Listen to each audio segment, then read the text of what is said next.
Good morning, everybody. I'm so glad you could join me today. I'm out here on the grounds of Trinity Oaks in Salisbury. I'm Pastor Brenda, the campus chaplain, and for devotions today, I thought I'd do something just a little bit different. Dina Burris sent out a request to all the residents asking that we bring pictures, also the staff as well, but asking that we bring pictures of ourselves with our moms, either with us or we're with them, or a picture of our moms, and just say a little bit of something about that. And so as I thought about it, I decided to bring a picture of myself and my mom. And I wanted to just share that with you. But first I'll share some scripture from Genesis chapter 2. God said, "It is not good for the man to be alone. Make him a helper, a companion."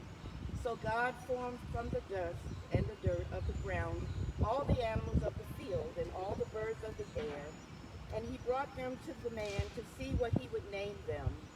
Whatever the man called each living creature, that was its name. The man named the cattle, he named the birds of the air, named the wild animals, but he did not find a suitable companion. God put the man into a deep sleep, and as he slept, he removed one of his ribs and placed it with flesh. God then used the rib that he had taken from the man to make woman, and presented her to the man. And I choose that scripture because it reminds me of the beauty that's in creation as we look around out here today. And it helped me to come up with a reflection I wanted to share with you that I wrote for my mom.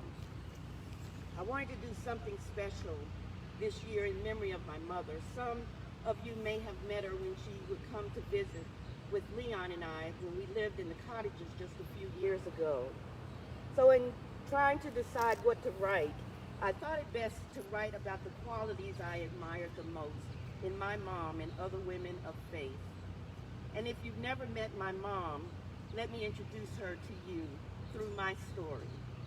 My father worked 2 jobs, one at Cone Mills, and he was also a gospel singer with the Southern Echoes. So my dad traveled a lot, which meant my mom was basically the one who raised my 2 brothers and me.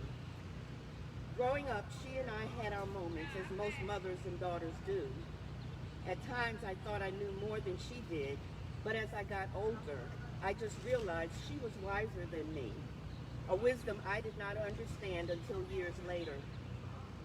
Being the only girl, she always encouraged me to do my best at whatever I did, to be self-sustaining, independent, and strive for higher learning so that I could reach higher goals in life.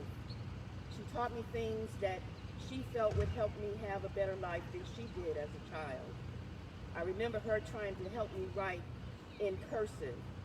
My mom was left-handed, so my J's didn't look quite like her J's. And I finally figured out it was because I was right-handed, and that's the first time I realized that I was right-handed. I took home economics in middle school, and she would let me cook breakfast for my brothers. They loved my omelets and my French toast. Mom taught me to make spaghetti with homemade sauce, everything from scratch, and to this day, I make the best spaghetti sauce ever to be found, and I've taught my sons to do the same. After my brothers and I were old enough, my mom decided to go to nursing school for her LPN degree. That meant we became her practice patients. I remember her first assignment was to practice how to make a bed with a patient in it. Being that there were 3 of us, we each took turns being her patient, and she would make up the bed. She would tease each of us by throwing the covers over our heads, and that made it a lot of fun. Then she taught each of us how to make hospital corners on the bed just like her. Again, my mother decided to return to nursing school to get her RN degree, and then work for the City of Elmhurst General Hospital in Elmhurst, New York. Yep, you probably guessed it, the one that had the largest outbreak of the virus, of COVID-19. And had she been there when she was employed with this virus, she definitely would have been one of the frontline workers. My mom became the matriarch of her family after her parents died, and she took on the role as peacekeeper. Whenever there was a conflict within the family, she would be the one to call a meeting, urging each family member to bring it to the table and talk it out. Mom was always the one to counsel when needed. Mom and me made our memories over the years and had gotten closer as we grew older. As I'm sure some of you have experienced, our roles seemed to be reversing as time went by. In 2008, she developed cancer, fought and lived a very productive life, driving from Greensboro to Gastonia, later to be Salisbury, whenever she wanted to come visit us. And she loved to shop. My mom shopped for clothes like crazy. She loved shoes and clothes and hardware. She had all kinds of gadgets as well. She loved picking up lawn equipment and supplies. And she bought her last car in 2011. While going through her second bout with cancer, she always said, "I feel good. I'm not sick. I just have a problem." She also said, "What God has for me is for me, so I'm not worried." Mom was faithful and active in her church, and she just enjoyed living. Mother's Day, 2016, was the last time she would drive to Salisbury for a visit with us. A week later, she went to New York to celebrate her 82nd birthday and to see all her old friends. She returned from New York and her health started declining. She had done everything she wanted to do. She was happy, and the Lord gave her enough time, so she was ready. On July 3rd, she was hospitalized and we buried her on the 13th, knowing she had fought the good fight and was ready to meet Jesus. Mom now is with the Lord.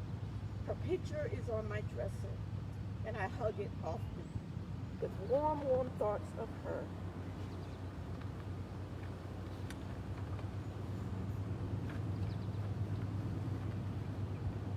My mom told me everything she wanted me to do going forward. You see, it's these generational changes and, and ties through the women of our families and church family that help make mothers like mine strong, faithful Christian women who have given their best to help make sure that we, as daughters, have what it takes to be a strong, faithful Christian woman. Thanks for being my mom, being my guide, and being my inspiration. But most of all, thanks for just being you. I love you. I miss you. Friend, God bless you.